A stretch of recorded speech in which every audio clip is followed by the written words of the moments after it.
ఆంధ్రప్రదేశ్లోని బైజూస్ కార్యాలయాలను లక్ష్యంగా చేసుకుని విద్యార్థి సంఘాలు దాడులకు దిగాయి.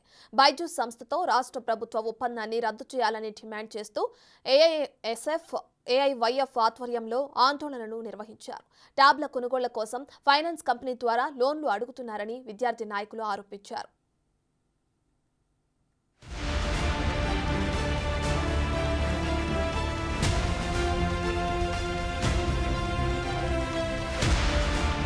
ఆంధ్రప్రదేశ్లో విద్యార్థి సంఘాలు విధ్వంసానికి పాల్పడ్డాయి. అనంతపురం జిల్లాలో విద్యార్థి సంఘాల నేతలు బైజూస్ కార్యాలయంపై దాడి చేశారు. బైజూస్తో రాష్ట్ర ప్రభుత్వ ఒప్పందాన్ని రద్దు చేసుకోవాలని డిమాండ్ చేశారు. బైజూస్ నుండి ట్యాబ్ కొనుగోళ్ల కోసం 3,500 కోట్లతో రాష్ట్ర ప్రభుత్వం ఒప్పందం చేసుకుందని ఆరోపించారు.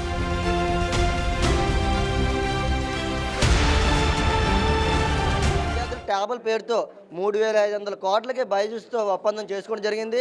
ఈ ట్యాబ్లన్నీ కూడా నాసిరకమైనటువంటి ట్యాబ్లు అన్నీ. దీనివల్ల కొన్ని కోట్ల రూపాయలు బైజూస్ నుంచి రాష్ట్ర ప్రభుత్వానికి వెళ్ళే పరిస్థితి కనబడుతుంది.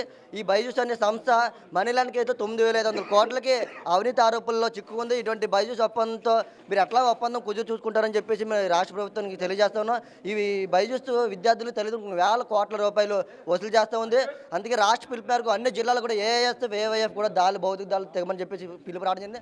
నంద్యాలలోనూ విద్యార్థి సంఘాలు ఆందోళన చేపట్టాయి. బైజూస్ కార్యాలయంలోని ఫర్నిచర్, కంప్యూటర్లను ధ్వంసం చేశారు. ప్రజల సొమ్మును బైజూస్ దోచుకుంటుందని ఆగ్రహం వ్యక్తం చేశారు. బజాజ్ ఫైనాన్స్ ద్వారా రుణం అంటగడుతున్నారని ఆరోపించారు.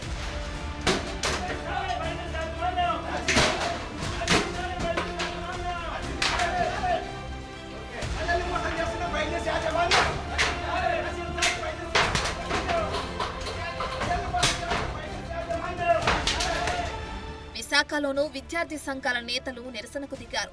బైజూస్ కార్యాలయంలోకి దూసుకెళ్లి లోపలున్న సామాగ్రిని ధ్వంసం చేశారు. రాష్ట్ర ప్రభుత్వం విద్యను వ్యాపారమయంగా మార్చిందని విద్యార్థి సంఘాల నేతలు అన్నారు.